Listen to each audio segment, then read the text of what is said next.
네, 이번에는 사건 사고 소식 간략히 짚어보겠습니다. 허 변호사님, 경남 거제에서 음주운전 사고가 발생을 했다고 합니다. 어떤 사고죠? 그렇습니다. 예. 네, 또다시 이렇게 술에 취해서 운전대를 잡아서 무고한 생명을 앗아가는 끔찍한 사건이 벌어졌는데요. 그제 새벽 1시 반쯤 경남 거제 한 도로에서 예. 20대 운전자가 수입 차량을 몰다가 중앙선을 넘었습니다. 그래서 역주행해서 네. 마주 오던 정상 주행하던 오토바이를 들이받은 거예요. 그래서 오토바이에 타고 있던 예. 이분 50대 배달 기사고 일을 마치고 돌아가던 길이라고 하는데 크게 다쳐서 심정지 상태로 병원에 옮겨졌지만 결국에는 사망하고 예. 말았습니다. 그런데 운전 당시 이 20대 혈중 알코올 농도가요.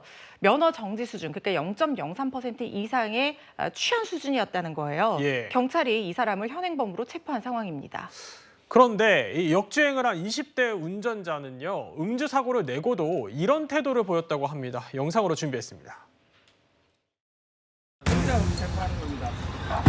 영장 갖고 오시라니까. 영장 없다고요. 영장 없이. 여기서 제가 적시안 내린 거 맞습니까?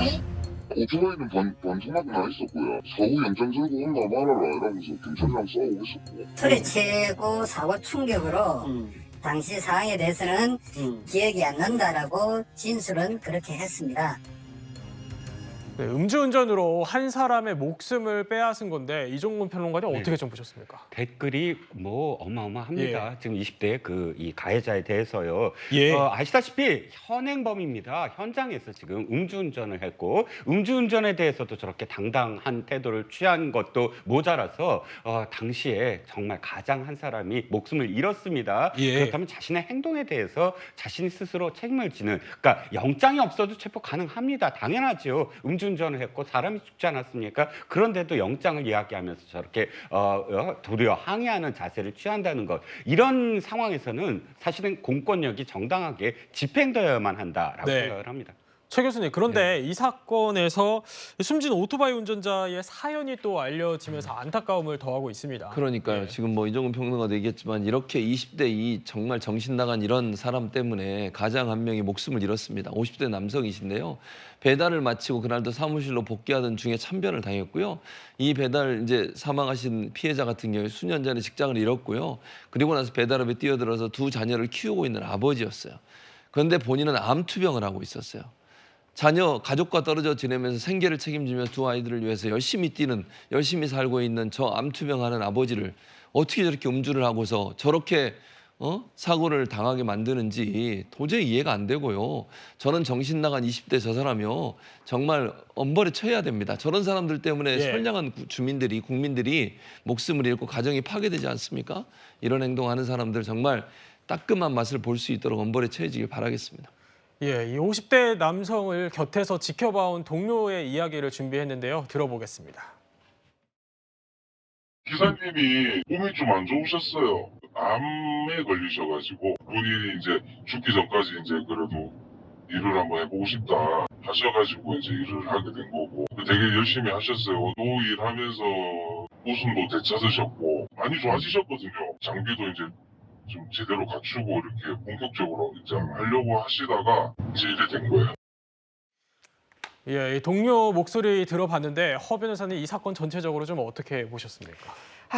그렇게 하지 말라고 하는 음주운전 사건이 왜 자꾸 발생하는지 저는 정말 이유를 모르겠습니다. 예. 법원에서도 음주운전 사망사고라든가 이 상해사고에 대해서 양형기준 점점 높이는 추세이고 사실상 아직까지 양형기준이 우리 국민의 법감정이라든가 사고피해의 중대성에 미치지는 못하는 상황이긴 하지만 계속해서 이렇게 처벌을 많이 하고 이렇게 하지 말라고 얘기가 나가고 하는데도 불구하고 또다시 예. 이런 사건이 발생을 한 거예요. 특히 저 사람은 지금 암투병으로 시한부 얘기까지 들으면서 그럼에도 불구하고 삶에 대한 희망을 놓지 않고 계속해서 열심히 생업에 종사하면서 예. 어떻게 보면 자신의 마지막일지도 모르는 하루하루를 가족과 나눌 수 있는 소중한 그런 시간들을 보내고 있었을 텐데 그렇죠. 이 20대 운전자의 이 행위로 이 소중한 기회들을 한꺼번에 앗아가 버린 것 아닙니까? 가족들은 얼마나 망연자실할 것이며 이 사람의 피해는 도대체 어떻게 배상을 하고 보상을 받아야 되는 것인지 정신이 아득해진다라는 생각이 드는데요.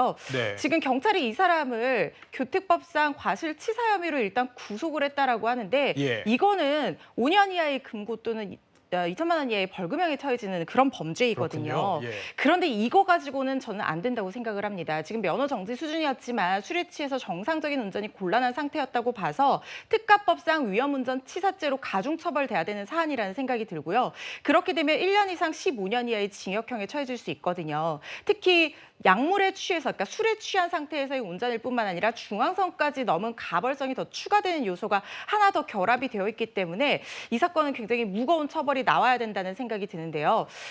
지금 양형 기준상으로는 그런데 뭐 기본 형량 기준으로 4년에서 8년 정도기 때문에 5년에서 8년 정도 사이가 선고가 되지 않을까 하는 예상이 네. 조심스럽게 들기는 하지만요. 말씀드린 것처럼 최근에 이 죄질을 굉장히 무겁게 보고 있습니다. 그 BJ가 음주 사망 사고를 낸 사건이 있었어요. 오토바이를 똑같이 뒤에서 들이받았고 그때 뭐 반려견을 껴안고 앉아 있어서 되게 문제가 됐던 사건이었는데 그게 지금 징역이 15년 구형이 나왔거든요. 이 사건도 엄벌에 처해지기를 예상해 봅니다. 예, 다시는 이런 일이 일어나서는 안 되겠죠. 안타까운 사건, 사고 소식까지 짚어봤습니다.